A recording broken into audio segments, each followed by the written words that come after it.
Star director Shankar, లోకనాయకుడు Kamal Haasan కాంబినేషన్లో వచ్చిన action movie భారతీయుడు 2.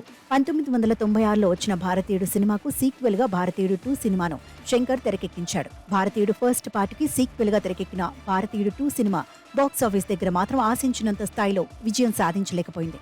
ఇక భారతీయుడు 2 సినిమా విషయంలో శంకర్ మార్క్ మిస్ అయింది. Kamal Haasan screen presence, star casting ఉన్నప్పటికీ సినిమా మాత్రం బాక్సాఫీస్ దగ్గర డిజాస్టర్ టాక్ తెచ్చుకోవడంతో పాటు పలు విమర్శలు కూడా అందుకుంది.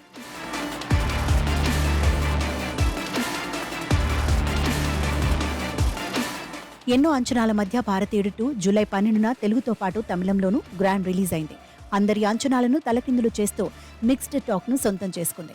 అంతేకాదు, నిడివి ఎక్కువగా ఉందని శంకర్ మార్క్ మిస్ అయిందంటూ విమర్శలు వచ్చేలా చేసుకుంది. దాంతోపాటే కలెక్షన్స్ లో కూడా బాక్సాఫీస్ దగ్గర వెనకపడింది. దీంతో ఈ సినిమా అనుకున్న దానికంటే ముందుగానే ఓటీటీలోకి రాబోతున్నట్లు తెలుస్తోంది. తాజా సమాచారం ప్రకారం భారతీయుడు 2 ఓటీటీ స్ట్రీమింగ్ హక్కులను దక్కించుకున్న నెట్ఫ్లిక్స్ ఈ సినిమాను ఆగస్టు 2 నుంచి స్ట్రీమింగ్ చేయనున్నట్లు తెలుస్తోంది. త్వరలోనే దీనిపై అఫీషియల్ అనౌన్స్మెంట్ రాబోతోంది. దీంతో ఈ సినిమా కోసం కమల్ ఫ్యాన్స్ తో పాటు ఫిల్మ్ లవర్స్ కూడా ఎంతో ఈగర్ గా వెయిట్ చేస్తున్నారు.